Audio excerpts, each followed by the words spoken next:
പിതാവിന്റെയും പുത്രന്റെയും പരിശുദ്ധാത്മാവിന്റെയും നാമത്തിൽ ആമേൻ.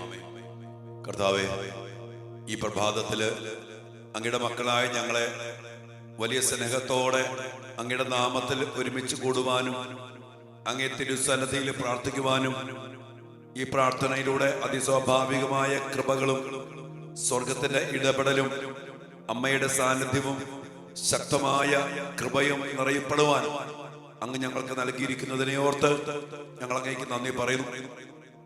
ഈശോയെ, ഈ പ്രാർത്ഥനയിൽ പങ്കെടുത്തുകൊണ്ടിരിക്കുന്ന എല്ലാ മക്കളെയും, ഇവരുടെ കുടുംബങ്ങളെയും, ഇവരുടെ മക്കളെയും, എല്ലാ നിയോഗങ്ങളെയും അവിടുന്ന് അനുഗ്രഹിക്കണമേ, ആശീർവദിക്കണമേ. ഈ സമയത്ത് ഈ ശുശ്രൂഷയില് പ്രാർത്ഥനാ സഹായം ആവശ്യപ്പെട്ടുകൊണ്ട് മെസ്സേജ് ഇടുന്ന മക്കളെ പ്രത്യേകം സമർപ്പിച്ച് പ്രാർത്ഥിക്കണമേ, അനുഗ്രഹിക്കണമേ എന്ന് പ്രത്യേകം പ്രാർത്ഥിക്കുന്നു. കർത്താവെ, ഈ ശുശ്രൂഷ പങ്കെടുക്കുകയും ഈ ശുശ്രൂഷ അനേക മക്കൾക്ക് പങ്കുവച്ചു കൊടുക്കുകയും ഈ ശുശ്രൂഷയ്ക്ക് വേണ്ടി പ്രാർത്ഥിക്കുകയും ഈ കൂട്ടായ്മയിലുള്ള എല്ലാ മക്കൾക്കും വേണ്ടി പരസ്പരം പ്രാർത്ഥിച്ചുകൊണ്ട് മക്കളെ ഓർത്ത് ഹൃദയവേദനയോടെ കണ്ണുനീരോടെ ആത്മാക്കളുടെ നാശത്തെ ചൊല്ലി വേദനിച്ച് കരഞ്ഞ് പ്രാർത്ഥിക്കുന്ന എല്ലാ മക്കളുടെയും ജീവിതങ്ങളെ, പ്രാർത്ഥനകളെ അവിടുന്ന് അനുഗ്രഹിക്കണമേ, ആശീർവദിക്കണമേ. ഞങ്ങളുടെ ഈ പ്രാർത്ഥനയിലൂടെ അനേക മക്കൾ അനുഗ്രഹിക്കപ്പെടട്ടെ, അനേക മക്കൾ മാനസാന്തരപ്പെടട്ടെ, അനേക മക്കൾ ആഴമായ ബോധ്യമുള്ള മക്കളായിട്ട് മാറട്ടെ. അങ്ങനെ കർത്താവെ, അങ്ങയിൽ നിന്ന് സൗഖ്യവും സമാധാനവും വിടുതലും യഥാർത്ഥമായ രക്ഷയും സ്വന്തമാക്കുവാനും എല്ലാ മക്കൾക്കും ഇടയാകട്ടെ. അതിനെല്ലാം വേണ്ടി പ്രാർത്ഥിച്ചുകൊണ്ട് അമ്മ മാതാവിന്റെയും വിശുദ്ധ ഔസേപിതാവിന്റെയും സജീവ സാന്നിധ്യത്തില് ഞങ്ങൾ ഒരുമിച്ച് പ്രാർത്ഥിക്കുന്നു. ദൈവകൃപ നിറഞ്ഞ മറിയമേ സ്വസ്തി, കർത്താവ് അങ്ങയോട് കൂടെ സ്ത്രീകളിൽ അങ്ങ് അനുഗ്രഹിക്കപ്പെട്ടവളാകുന്നു. അങ്ങയുടെ ഉദരത്തിന്റെ ഫലമായ ഈശോ അനുഗ്രഹിക്കപ്പെട്ടവനാകുന്നു.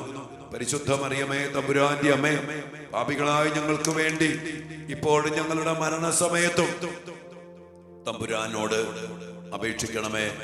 ആമേൻ. ഈശോ മിശിഹായുടെ സകല വാഗ്ദാനങ്ങൾക്കും ഞങ്ങളുടെ മക്കളും ഞങ്ങളുടെ കുടുംബങ്ങളും ഞങ്ങളുടെ പ്രിയപ്പെട്ട ജീവിത പങ്കാളിയും മാതാപിതാക്കളും സഹോദരങ്ങളും എല്ലാവരും യോഗ്യരായി തീരുവാൻ സർവേശ്വരന്റെ പരിശുദ്ധ ദൈവമാതാവേ, ഞങ്ങൾക്ക് വേണ്ടി, ഞങ്ങളുടെ കുടുംബങ്ങൾക്ക് വേണ്ടി, പ്രത്യേകിച്ചും ഞങ്ങളുടെ മക്കൾക്ക് വേണ്ടി ഈ പ്രാർത്ഥനയിൽ പങ്കെടുത്തുകൊണ്ടിരിക്കുന്ന എല്ലാ മക്കൾക്കും വേണ്ടി അപേക്ഷിക്കണമേ. ആമേൻ. പ്രിയപ്പെട്ട ദൈവമക്കളെ, പ്രാർത്ഥനയിലൂടെ നമുക്ക് ലഭിക്കുന്നത് സ്വർഗത്തിന്റെ സഹായമാണ്. ദൈവത്തിന് അതിസ്വാഭാവികമായ കൃപകള്, അനുഗ്രഹങ്ങള് നമ്മിലേക്ക് ചൊരിയപ്പെടുന്നത് പ്രാർത്ഥനയിലൂടെയാണ്. അതുകൊണ്ട് നമ്മുടെ ഈ പ്രാർത്ഥനാ കൂട്ടായ്മയില് നമ്മൾ ഒരുമിച്ച് പ്രാർത്ഥിക്കുകയും ഈ പ്രാർത്ഥനാ കൂട്ടായ്മയിലേക്ക് അനേക മക്കളെ കൂട്ടിച്ചേർക്കുകയും ചെയ്യുമ്പോൾ സ്വർഗത്തിൽ നിന്ന് ഉന്നതമായ കൃപകള്, അനുഗ്രഹങ്ങള് നമ്മുടെ മേല് ചൊരിയപ്പെടും. അതുകൊണ്ട് പ്രിയപ്പെട്ട മക്കളെ, നമുക്ക് വിശ്വാസത്തോടെ പ്രത്യാശയോടെ പ്രാർത്ഥിക്കാം. നമ്മുടെ ഒരു പ്രാർത്ഥനയും വൃഥാവിലായി പോകത്തില്ല, അതിന് ഉത്തരവുണ്ടാവും. അതുകൊണ്ട് തന്നെ ഈ പ്രാർത്ഥനകൾ അനേക മക്കൾക്ക് പങ്കുവെച്ചു കൊടുക്കണം. അനേക മക്കള് പറയുകയുണ്ടായി, ഓരോ ദിവസം രാവിലെ എഴുന്നേൽക്കുമ്പോൾ തന്നെ നൂറുകണക്കിന് പേർക്ക് ഈ പ്രാർത്ഥന ഷെയർ ചെയ്ത് കൊടുക്കുന്ന, പങ്കുവെച്ചു കൊടുക്കുന്ന അനേക മക്കൾ. അവിടെ തന്നെ നിങ്ങളെല്ലാവരും പറയാണ്, ഈ പ്രാർത്ഥന ഗൗരവത്തോടു കൂടി എടുത്ത് പങ്കുവെച്ച് പ്രാർത്ഥിച്ച് നമുക്ക് മുന്നോട്ട് പോകാം. അതോടൊപ്പം തന്നെ ഈ ചാനൽ ഇതുവരെയും സബ്സ്ക്രൈബ് ചെയ്യാത്തവര് സബ്സ്ക്രൈബ് ചെയ്യുക. അതിനാൽ തന്നെ നമ്മുടെ ഈ പ്ലാറ്റ്ഫോം, യൂട്യൂബ് ചാനല് അവര് പ്രൊമോട്ട് ചെയ്യും, അനേകരിലേക്ക് എത്തുവാനിടയാകും. അനേക മക്കൾ ഈ പ്രാർത്ഥനയിൽ പങ്കുചേരണം. ഒത്തിരിയേറെ സത്യങ്ങളാണ് പരിശുദ്ധ അമ്മയിലൂടെ, ഔസേപിതാവിലൂടെ സ്വർഗത്തിന്റെ വെളിപ്പെടുത്തല് നമുക്ക് നൽകുന്നത്. അതൊക്കെ ഗൗരവത്തോടെ എടുത്ത് അത് ജീവിക്കാൻ വേണ്ട കൃപ, അഭിഷേക ശക്തി അതിനു വേണ്ടി പ്രാർത്ഥിക്കണം. നമ്മൾ ഇന്ന് അമ്മ മാതാവിൽ നിന്ന് പഠിക്കുന്ന വലിയൊരു കാര്യം, അതിനുവേണ്ടി പ്രാർത്ഥിക്കേണ്ട വലിയൊരു മേഖല, മാതാവ് തന്റെ ജീവിതത്തെ ദൈവത്തിന് സമർപ്പിച്ചു. ഇതാ കർത്താവിന്റെ ദാസി. യോസേപിതാവും അതുപോലെ തന്നെ തന്റെ ജീവിതത്തെ ദൈവം പറഞ്ഞ പോലെ ചെയ്യാൻ വേണ്ടി സമർപ്പിച്ചു. നമ്മൾ കണ്ടു, ഉറക്കത്തിന് എഴുന്നേറ്റ് ദൈവം പറഞ്ഞ പോലെ ചെയ്തു. യോസേപിതാവും പറയാതെ പറയുകയാണ്, ഇതാ കർത്താവേ നിന്റെ ദാസ. നമുക്ക് ഈ ഒരു അഭിഷേകത്തിന് വേണ്ടി പ്രാർത്ഥിക്കണം. നമുക്ക് വേണ്ടി നമ്മുടെ മക്കൾക്ക് വേണ്ടി. പ്രത്യേകിച്ചും നമ്മുടെ ദൈവത്തിന് നമ്മെക്കുറിച്ച് വലിയൊരു പദ്ധതിയുണ്ട്. അത് തീർച്ചയായിട്ടും നമ്മൾ സമർപ്പിച്ചു കഴിഞ്ഞാൽ കഷ്ടപ്പാടുണ്ടാവും, വേദന ഉണ്ടാകും, പല പല പ്രശ്നമുണ്ടാവും. നമുക്കറിയാം, ഈ പരിശുദ്ധ അമ്മയും യോസേപ്പ് പിതാവും ദൈവത്തിന് ഇതുപോലെ സമർപ്പിച്ചു കഴിഞ്ഞപ്പോ ലോകദൃഷ്ടിയില് അല്ലെങ്കിൽ മനുഷ്യന്റെ കാഴ്ചപ്പാടില് അവരുടെ ജീവിതം അത്ര സുഖമൊന്നല്ലായിരുന്നു. പിന്നീട് അങ്ങോട്ട് നമുക്കറിയാം, കഷ്ടപ്പാട്, ദുരിതം, കാലിത്തൊഴുത്ത്, ഈജിപ്തിലേക്കുള്ള പലായനം, ഒത്തിരിയേറെ സഹനങ്ങള്, വ്യാകുലങ്ങള്, കുരിശന്റെ പിന്നാലെ, അങ്ങനെ കുരിശന്റെ വഴി, അതോടൊപ്പം തന്നെ ഒത്തിരി നഷ്ടങ്ങള്, തകർച്ചകള്, ഇതൊക്കെ ഉണ്ടായി. ഈ ലോക ജീവിതത്തില് ദൈവത്തിന്റെ ഹിതത്തിന് സമർപ്പിക്കുമ്പോ നമുക്ക് എല്ലാവർക്കും ഉണ്ടാകാവുന്ന, അല്ലെങ്കിൽ ഉണ്ടാകാവുന്ന ഉണ്ടാകുന്ന കാര്യങ്ങളാണ് ഇതൊക്കെ. ഇത് നമ്മൾ പഠിക്കണം. ഇവിടെ പരാതിയില്ലാതെ, പരിഭവമില്ലാതെ, പിറുവിറുപ്പില്ലാതെ, എണ്ണിപ്പറക്കാതെ, വിലപിക്കാതെ, നിരാശപ്പെടാതെ യോസേപ്പ് പിതാവും മാതാവും കർത്താവിനോട് കൂടെ നിന്ന് അതിശക്തമായിട്ട് ജീവിച്ചു. ഇന്ന് അച്ഛൻ പ്രത്യേകം പ്രാർത്ഥിക്കാൻ പറയുന്നൊരു മേഖല, ഇന്ന് അനേക മക്കൾക്ക് വിവാഹം വേണ്ട, അല്ലെങ്കിൽ ചെറിയ കാര്യങ്ങളുടെ പേരിൽ വിവാഹ മോചനം. അതിന് പല കാരണങ്ങൾ പറയുന്നു, പല കാരണങ്ങൾ. എന്റെ പൊന്നു പ്രിയപ്പെട്ട മക്കളെ, നമ്മൾ ലോകത്തിന്റെ കാഴ്ചപ്പാടില് ഒന്ന് കാണരുത്. ചില പെൺകുട്ടികൾ പറയും, എന്തിനാ കല്യാണം കഴിക്കണം, ഇതെല്ലാം അവസ്ഥ. ഇതാണ് അവസ്ഥ. അവിടെ സഹനമുണ്ട്, ഉത്തരവാദിത്വമുണ്ട്, മക്കൾക്ക് ജന്മം കൊടുക്കണം, അവരെ വളർത്തണം, പ്രാരാബ്ധതയുണ്ട്, കട്ടപ്പാടുണ്ട്, ഒത്തിരി സഹനമുണ്ട്. ഇതൊക്കെ എന്തിനാ? ഇത് പറഞ്ഞിട്ട് അനേക മക്കൾക്ക് ഇത് കല്യാണമേ വേണ്ട, അല്ലെങ്കിൽ ഒരു ചെറിയ പ്രശ്നമുണ്ട് കുടുംബജീവിതത്തിൽ, അപ്പൊ തന്നെ വേണ്ട, വേർപെട്ടു പോയി. എന്റെ പ്രിയപ്പെട്ടവരെ, ഇന്നു മുതൽ മരണം വരെ സന്തോഷം, ദുഃഖം, സമ്പത്ത്, ദാരിദ്ര്യം, ആരോഗ്യം, അനാരോഗ്യം, ഇതൊക്കെ വരും. ഇതൊക്കെ വരുമ്പോ ആ ദൈവകൃപയാൽ നിറയപ്പെട്ട് ഏക മനസ്സോട് ജീവിക്കാൻ തീരുമാനമെടുത്താൽ അതിന് സഹനുണ്ട്. എല്ലാവർക്കും വേണ്ടത് സഹനമില്ലാത്ത, കട്ടപ്പാടില്ലാത്ത, വേദന ഇല്ലാത്ത, ഒറ്റപ്പെടുത്തപ്പെടാത്ത, തിരസ്കരിക്കപ്പെടാത്ത, രോഗമില്ലാത്ത, ദാരിദ്ര്യമില്ലാത്ത, പരാജയമില്ലാത്ത ജീവിതമാണ് എല്ലാവരും പ്രതീക്ഷിക്കുന്നത്. അങ്ങനെ ഒരു ജീവിതം ഈ ലോകത്തിലില്ല. അതിനാണ് നമ്മൾ സമർപ്പിക്കണം. ഇന്നത് ഏറ്റെടുക്കാൻ പറ്റാത്ത അനേക മക്കൾ ജീവിതത്തിൽ നിന്ന്, ഞാൻ പറയുകയാണെങ്കിൽ ജീവിതത്തിൽ നിന്ന് തോറ്റ് പിൻവാങ്ങുന്നവരൊക്കെ കല്യാണം കഴിക്കാതെ ഡൈവോഴ്സ് ചെയ്ത്, അല്ലെങ്കിൽ ആരോട് കമ്മിറ്റ്മെന്റ് ഇല്ല. കുറെ പേരുണ്ട്, അവരൊരുമിച്ച് ജീവിക്കും, മക്കൾ വേണ്ട, ആരോടും കമ്മിറ്റ്മെന്റ് ഇല്ല. ഇന്നൊരുത്തന്റെ കൂടെ ആണെങ്കിൽ നാളെ ഒരുത്തന്റെ കൂടെ, വേറൊരുത്തന്റെ കൂടെ, അങ്ങനെ ആരോടും കമ്മിറ്റ്മെന്റ് ഇല്ല. കാര്യമായ ജടിക സുഖങ്ങളൊക്കെ ആസ്വദിക്കും, സന്തോഷം കിട്ടും, അങ്ങനെ പോകും. കമ്മിറ്റ്മെന്റ് ഇല്ല. കുടുംബജീവിതത്തില് കമ്മിറ്റ്മെന്റ് ഉണ്ട്. ഒരുമിച്ച് ജീവിക്കണം, മക്കൾക്ക് ജന്മം കൊടുക്കണം, അവരെ വളർത്തണം, അതിനുവേണ്ടി അധ്വാനിക്കണം, അവരെ പഠിപ്പിക്കണം. അതിലും പിന്നെ കാര്യമുണ്ടാവും, അതിലൊരു സുഖമുണ്ട്. മറ്റെന്തുകൊണ്ടാണ്? കുറെ തിന്നു, കുറെ നാൾ ഒരുപാട് ജീവിച്ചു, അത് അവിടുന്ന് മാറി, ലിവിങ് ടുഗദർ, ആരോട് കമ്മിറ്റ്മെന്റ് ഇല്ല, മക്കളില്ല, ഉത്തരവാദിത്വം ഇല്ല. കുറച്ച് കിട്ടി, ജോലി ചെയ്തു, സമ്പാദിച്ചു, തിന്നു, കുടിച്ചു, സുഖിച്ചു, ആസ്വദിച്ചു, ബാക്കി നീക്കിരിപ്പെന്തുണ്ട്? ഒരു കുടുംബ ജീവിതത്തില് മക്കള്, അല്ലെങ്കിൽ അതിന്റെ ഉത്തരവാദിത്വം, സഹനം, അതിൻ്റെതായ ഭാരങ്ങള്, ഇതൊക്കെ ഏറ്റെടുത്ത് പോകാൻ വേണ്ടില്ലോ ജീവിതത്തിനൊരു, അതാണ് ജീവിതം. അവിടെയാണ് വചനം മാംസം ധരിക്കുന്നത്, അവിടെയാണ് രക്ഷ, അവിടെയാണ് സമാധാനം, അവിടെയാണ് വിജയം. ഇതില്ലാതെ ജീവിച്ചു കഴിഞ്ഞാല് കുറെ കഴിയുമ്പോ അതുമില്ല, ഇതുമില്ല, എങ്ങുമില്ല, എത്താത്ത അവസ്ഥയിൽ ഇവിടെ. പിന്നെ മക്കളെ, നമുക്കൊരു നിത്യജീവിതം ഇല്ലേ? ആത്മരക്ഷ. ഞാൻ നല്ലവണ്ണം യുദ്ധം ചെയ്തു, ഞാൻ ഓട്ടം പൂർത്തിയാക്കി, വിശ്വാസം സംരക്ഷിച്ചു, അതിനാൽ നീതിയുടെ വിധിയാളനായ കർത്താവ് നീതിയുടെ കിരീടമെന്നെ അണിയിക്കുമാറാകട്ടെ എന്ന് പറഞ്ഞ് മരിച്ച് ഉയർത്തെഴുന്നേറ്റ് സ്വർഗത്തിൽ പോകണം. അതിന് സാധിക്കണമെങ്കിൽ യുദ്ധം ചെയ്തേ പറ്റൂ. ഓട്ടം ഓടണം.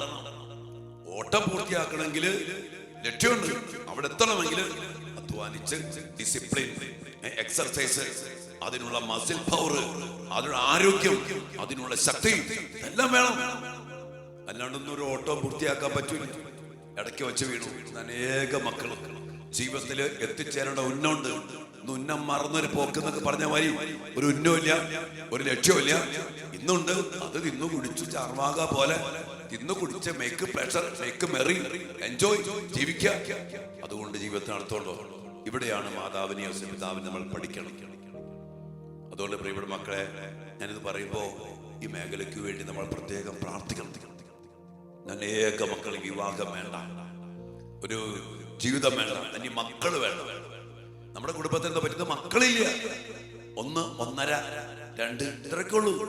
എന്റെ പ്രിയപ്പെട്ടവരെ, മക്കൾക്ക് ജന്മം കൊടുത്ത് മക്കളെ വളർത്തണം പറ്റുന്നത്. അനേകം ആത്മാക്കൾ സ്വർഗത്തിൽ ജനിക്കാൻ വേണ്ടി എന്തുമാത്രം കിടന്ന് പ്രാർത്ഥിക്കുന്നത്, കഷ്ടപ്പെടുന്നത്, ശുശ്രൂഷ ചെയ്യുന്നത്. ചില മക്കളെയൊക്കെ പിന്നാലെ നടക്കാണ് നമ്മള്. മോളെ, മോനെ, നീ വാ. എന്റെ പ്രിയപ്പെട്ട മക്കളെ, ഇത് എളുപ്പമല്ല. അല്ലെങ്കിൽ എനിക്ക് സാധാരണ അച്ഛന്മാരെ ഇപ്പൊ ഒന്നുമില്ല, അത്യാവശ്യം ഭക്ഷണം കഴിച്ചത് പല ഒത്തിരി അച്ഛന്മാരെ അങ്ങനെ എനിക്കറിയാം. ആരാണ് ചാപ്പല് പോകില്ല, പ്രാർത്ഥിക്കില്ല, 3 നേരം ഭക്ഷണം, അത്യാവശ്യം ഫുഡൊക്കെ അടിച്ച് എല്ലാ ആനുകൂല്യങ്ങളും സൗകര്യങ്ങളുണ്ട്, പോക്കറ്റ് മണി ഉണ്ട്, പേഴ്സ് മണി ഉണ്ട്, ടൂർ അലവൻസ് ഉണ്ട്, ടൂറിന് പോവാ, കറങ്ങാൻ പോവാ, ഭക്ഷിക്കുക, തിന്നുക, കുടിക്കുക, ആസ്വദിക്കുക. ഒരു ഉത്തരവാദിത്തമാണ് ജീവിക്കാൻ. എന്തുമാത്രം അച്ഛന്മാരെന്നറിയോ? സങ്കടം കൊണ്ടാട്ടെ പറയണേ. നിങ്ങൾ പ്രാർത്ഥിക്കണം. അനേകം അച്ഛന്മാർ എനിക്ക് ആരാണ് ചാപ്പല് കേറയില്ല, എന്നാൽ 3 നേരം ഭക്ഷണ മേശയില് 4 പേരുണ്ട്. ഇങ്ങനെയുള്ള അച്ഛന്മാരുണ്ട്, ഇങ്ങനെയുള്ള യുവമക്കളുണ്ട്, ഇങ്ങനെയുള്ള അപ്പന്മാരുണ്ട്, ഇങ്ങനെയുള്ള അമ്മമാരുണ്ട്. പക്ഷെ മക്കളെ, ജീവിതത്തിനൊരു ഉത്തരവാദിത്വമുണ്ട്. അത് അപ്പനായിട്ട്, അമ്മയായിട്ട്, നല്ല അച്ഛനായിട്ട്, നല്ല അമ്മയായിട്ട് കഷ്ടപ്പെട്ട് അധ്വാനിച്ച് ആത്മാക്കൾക്ക് വേണ്ടി ജീവിച്ച് അതിന് കഷ്ടപ്പാടുണ്ടെന്നേ. ഇത് എല്ലാ തലങ്ങളിലും ഇന്ന് പിശാച് കയറി നല്ല കുടുംബജീവിതം ജീവിക്കാതെ, നല്ല പൗരോഹിത്യം ജീവിക്കാതെ, നല്ല സന്യാസ ജീവിതം ജീവിക്കാതെ അനേകരെ കുടുക്കി. അതുകൊണ്ട് ഈ മേഖലയ്ക്ക് വേണ്ടി പ്രത്യേകം പ്രാർത്ഥിക്കണം മക്കളെ. അതിനുവേണ്ടി പരിശുദ്ധ അമ്മ യോസേപ്പിതാ നൽകുന്ന മാതൃക, കർത്താവിന്റെ ദാസി അതിനുവേണ്ടി എടുത്ത നിലപാട്, സഹനങ്ങൾ, കഷ്ടപ്പാടുകൾ, അതെല്ലാം അവരുടെ ജീവിതത്തെ വിജയപ്രദമാക്കി മാറ്റിയതുപോലെ നമ്മുടെ മക്കളും ജീവിതത്തില് ഒരു ഉത്തരവാദിത്വമുണ്ട്. ദൈവം നിയോഗിച്ചിട്ടുണ്ട്, ദൈവം വിളിച്ചിട്ടുണ്ട്. പൗരോഹിത്യത്തില്, സന്യാസ ജീവിതത്തില്, കുടുംബ ജീവിതത്തില്, വിവാഹ ജീവിതത്തില്, ജോലിയില്, പഠനത്തില്, എല്ലാത്തിനും വിളിച്ചിട്ടുണ്ട്. അതിനുവേണ്ടി ചുമ്മാ വിളിക്കപ്പെട്ടതിന്റെ പേരെ തോന്നിവാസം ചെയ്യരുത്. വിളിക്കപ്പെട്ടത് കണ്ണി കണ്ട പരിപാടി ചെയ്യാൻ പോയത്. ഇതാണ് നമ്മുടെ അച്ഛന്മാർക്കും സിസ്റ്റേഴ്സിനൊക്കെ പറ്റിയ തെറ്റ്, കുടുംബത്തിൽ പറ്റിയ തെറ്റ്, യുവമക്കൾക്ക് വിവാഹ ജീവിതത്തിൽ പറ്റിയ തെറ്റ്. അതുകൊണ്ട് പ്രിയപ്പെട്ട ദൈവമക്കളെ, ഇതിൽ നിന്നൊക്കെ ഒരു വിമോചനത്തിന് വേണ്ടി നമ്മൾ പ്രാർത്ഥിക്കണം. ശക്തമായ പ്രാർത്ഥനയിലൂടെ അല്ലാതെ നമുക്കിനി തിരിച്ചു പിടിക്കാൻ പറ്റില്ല. ഇനി ഈ ദിവസങ്ങളൊക്കെ ഇനി നമ്മൾ വൈദികർക്ക് വേണ്ടി പ്രാർത്ഥിക്കാൻ പോവാ, സന്യസ്തർക്ക് വേണ്ടി പ്രാർത്ഥിക്കാൻ പോവാ, സഭയ്ക്ക് വേണ്ടി പ്രാർത്ഥിക്കാൻ പോവാ, കുടുംബങ്ങൾക്ക് വേണ്ടി പ്രാർത്ഥിക്കാൻ പോവാ, മക്കൾക്ക് വേണ്ടി പ്രാർത്ഥിക്കാൻ പോവാ. ഇതൊക്കെ വളരെ കണക്റ്റഡ്. നമ്മൾ ഇവരിൽ നിന്നൊക്കെ പഠിക്കണം പ്രിയപ്പെട്ട ദൈവമക്കളെ. അതുകൊണ്ട് നമുക്ക് വലിയൊരു പ്രാർത്ഥനയോടെ ഇനിയുള്ള ജീവിതത്തില്, ഈ കാലഘട്ടത്തില് ചില കാര്യങ്ങൾ കണ്ടും മനസ്സിലാക്കി ജീവിതത്തെ നമുക്ക് ക്രമപ്പെടുത്താനേറെ നമ്മൾ ശക്തമായിട്ട് പ്രാർത്ഥിക്കണം. നമുക്ക് ഒരുമിച്ച് പ്രാർത്ഥിക്കാം. ദിവ്യകാരുണ്യ സന്നിധിയില് യഥാർത്ഥമായ വിളിക്ക് ഉത്തരം നൽകി അതിന്റെ പേരിലുള്ള സഹനങ്ങൾ, കഷ്ടപ്പാടുകൾ ധീരതയോടെ ഏറ്റെടുത്തുകൊണ്ട് ഓടി രക്ഷപ്പെടാൻ ശ്രമിക്കാതെ അതിലേക്ക് ഇറങ്ങുക, യുദ്ധം ചെയ്യാം, ഓട്ടം പൂർത്തിയാക്കുക, വിശ്വാസം സംരക്ഷിക്കുക. അങ്ങനെ അന്തസ്സോടെ ജീവിച്ച് ഈ ജീവിതത്തിൽ ദൈവത്തെ മഹത്വപ്പെടുത്താനും ജീവിതത്തിന് ഒരു വിലയുണ്ടാവുന്ന ജീവിതം ജീവിക്കാനും നമ്മൾക്കിടയാകട്ടെ. ഒരു വിലയുള്ള അച്ഛൻ, ഒരു വിലയുള്ള അമ്മ, വിലയുള്ള കന്യാസ്ത്രീ, വിലയുള്ള മക്കള്, വിലയുള്ള ജീവിതം, അതാണ് ക്രൈസ്തവ ജീവിതം ജീവിക്കാൻ എല്ലാവർക്കും ഇടയാകട്ടെ. നമുക്ക് ഒരുമിച്ച് പ്രാർത്ഥിക്കാം. ഈശോ അനുഗ്രഹിക്കട്ടെ മക്കളെ. പരിശുദ്ധ പരമ ദിവ്യകാരുണ്യ ഈശോയ്ക്ക് എന്നേരവും ആരാധനയും സ്തുതിയും പുകഴ്ചയും ഉണ്ടായിരിക്കട്ടെ. ദിവ്യകാരുണ്യ ഈശോയെ, അങ്ങേ തിരുസന്നിധിയിലേക്ക് ഞങ്ങളെ, ഞങ്ങളുടെ മക്കളെ, ഞങ്ങളുടെ കുടുംബങ്ങളെയും സമർപ്പിച്ച് ഞങ്ങൾ പ്രാർത്ഥിക്കുന്നു. അങ്ങ് ഞങ്ങളോട് പറഞ്ഞ കാര്യങ്ങൾ, ഞങ്ങളെ പരമേൽപ്പിച്ച ഉത്തരവാദിത്വങ്ങൾ ആത്മാർത്ഥതയോടെ, വിശ്വസ്തയോടെ ചെയ്യുവാനുള്ള ഒരു വലിയൊരു മനസ്സ് ഇതാ കർത്താവേ നിന്റെ ദാസൻ എന്ന് പറഞ്ഞ്, ദാസി എന്ന് പറഞ്ഞ് അങ്ങേക്ക് സമർപ്പിച്ചുകൊണ്ട് അതിനുവേണ്ട കൃപ നൽകുന്ന അങ്ങയുടെ കൃപയുടെ സമൃദ്ധിയിൽ നിന്ന് കൃപയ്ക്ക് മേൽ കൃപ സ്വീകരിച്ചുകൊണ്ട് നല്ല വൈദികനായി, നല്ല ഒരു സിസ്റ്ററായി, നല്ല അപ്പനായി, നല്ല അമ്മയായി, നല്ല ഭർത്താവായി, നല്ല ഭാര്യയായി, നല്ല മക്കളായി ജീവിക്കുവാൻ ഞങ്ങളെയും ഞങ്ങളുടെ മക്കളെയും ഞങ്ങളുടെ വൈദികരെയും സന്യസ്തരെയും അനുഗ്രഹിക്കണമേ എന്ന് പ്രാർത്ഥിക്കുന്നു. കർത്താവേ, ജീവിതത്തിലുള്ള കഷ്ടപ്പാടുകളുണ്ട്, ദുഃഖഭാരങ്ങളുണ്ട്, അതിൽ തന്നെയുള്ള സഹനങ്ങളുണ്ട്. അതെല്ലാം വളരെ സ്നേഹത്തോടെ ഏറ്റെടുക്കാൻ വേണ്ട കൃപ അങ്ങയുടെ മക്കൾക്ക് എല്ലാവർക്കും അങ്ങ് നൽകി അനുഗ്രഹിക്കണമേ എന്ന് വലിയ ദാഹത്തോടെ ഞങ്ങൾ പ്രാർത്ഥിക്കുന്നു. രക്ഷപ്പെടാൻ ശ്രമിക്കുന്ന മക്കൾ വിവാഹം വേണ്ട, പഠിക്കണ്ട, നല്ല അച്ഛനായി ജീവിക്കണ്ട, പ്രാർത്ഥിക്കത്തില്ല, കർത്താവിന്റെ കൂടെ ഇരിക്കത്തില്ല, വിളിക്കപ്പെട്ട വെളിയിൽ വിശ്വസ്തതയില്ല, ലോകസുഖം നേടി സിനിമ കണ്ട് കറങ്ങാൻ നടന്ന് മദ്യപിച്ച് നല്ല ഭക്ഷണം കഴിച്ച് അടിപൊളി ജീവിതം ജീവിക്കുന്ന അനേക മക്കള് ഉത്തരവാദിത്വം ഏറ്റെടുക്കാൻ പറ്റാതെ കുടുംബജീവിതം വേണ്ട, നല്ല അച്ഛനായി ജീവിക്കത്തില്ല, വിശുദ്ധിയിൽ ജീവിക്കത്തില്ല. സന്യസ്തര് കർത്താവേ, ഈ മേഖലയിൽ നശിച്ചുകൊണ്ടിരിക്കുന്ന സഭ, മക്കൾ വേണ്ട, മക്കളില്ലാത്ത വിവാഹ ജീവിതങ്ങള്, മക്കളെ ആത്മീയമായി ജനിപ്പിക്കാത്ത വൈദികര്, സന്യസ്തര്, കന്യാസ്ത്രീമാര്, പ്രാർത്ഥനയില്ല, ആത്മാക്കൾക്ക് വേണ്ടി വേദനയില്ല, സങ്കടമില്ല, പ്രാർത്ഥനയില്ല. കർത്താവേ, സഭ നശിക്കുന്നു, അനേക മക്കൾ വഴിപിഴച്ചു പോകുന്നു. ഇവിടെയാണല്ലോ പരിശുദ്ധ അമ്മ യൗസേപ്പ് പിതാവ് സമർപ്പിച്ച് സഹനങ്ങൾ ഏറ്റെടുത്ത് ഈശോയ്ക്ക് ജന്മം കൊടുത്ത് രക്ഷയ്ക്ക് വേണ്ടി ഒരുക്കി സഹരക്ഷയായിട്ട് അമ്മ മാറി രക്ഷകന് നൽകി. നമ്മുടെ ജീവിതങ്ങളെ അനുഗ്രഹിക്കണമേ. വിവാഹം വേണ്ടെന്ന് പറഞ്ഞ് മാറി നിൽക്കുന്ന മക്കളെ സ്വീകരിക്കാൻ മനസ്സില്ലാത്ത ദമ്പതിമാര്, നല്ല പോലെ പൗരോഹിത്യം ജീവിച്ച് ആത്മാക്കളെ സ്വർഗത്തിൽ ജനിപ്പിക്കാത്ത വൈദികര്, കന്യാസ്ത്രീമാര്, അമ്മമാരെന്ന വിളിക്കവരെ സ്വർഗത്തിൽ മക്കൾ ജനിപ്പിക്കാൻ വേണ്ടി പ്രാർത്ഥിക്കേണ്ടതിന് പകരം ലോകാരൂപിക്ക് അടിമപ്പെട്ട് സ്കൂൾ പ്രസ്ഥാനങ്ങൾ, ബിസിനസ്, കച്ചവടം നടത്തുന്ന വൈദികര്, സന്യസ്തര്, പ്രാർത്ഥിക്കാത്ത വൈദികര് കർത്താവേ സമർപ്പിച്ച് പ്രാർത്ഥിക്കുന്നു. കരുണയായിരിക്കണമേ. ഞങ്ങളുടെ സഭയിൽ ഇടപെടണമേ, വൈദികയിൽ ഇടപെടണമേ, സന്യസ്തരിൽ ഇടപെടണമേ, ഞങ്ങളുടെ കുടുംബങ്ങളിൽ ഇടപെടണമേ, ദമ്പതിമാരിൽ ഇടപെടണമേ. എല്ലാ കൃപകൾക്കും വേണ്ടി കർത്താവേ കണ്ണീരോടെ ഞങ്ങൾ പ്രാർത്ഥിക്കുന്നു. അനുഗ്രഹിക്കണമേ, ആശീർവദിക്കണമേ. ഈശോയെ പ്രാർത്ഥിക്കും മക്കളെ.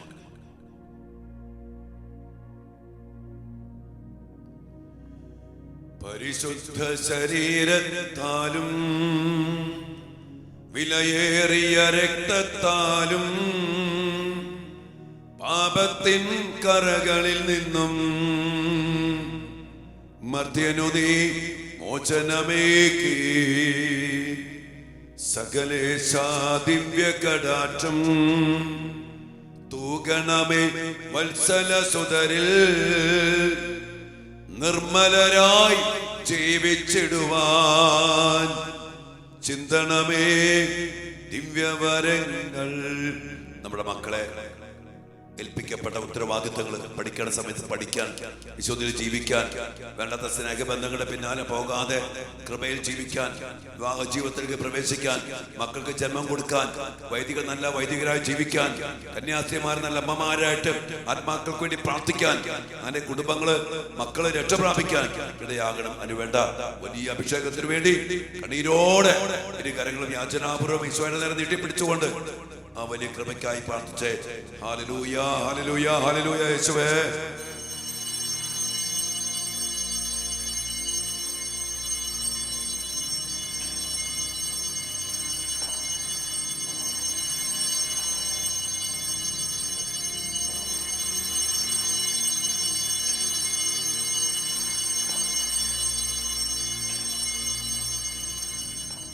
പരിശുദ്ധ പരമ ദിവ്യകാരുണ്യ ഈശോയ്ക്ക് എന്നേരവും ആരാധനയും സ്തുതിയും പുകഴ്ചയും ഉണ്ടായിരിക്കട്ടെ.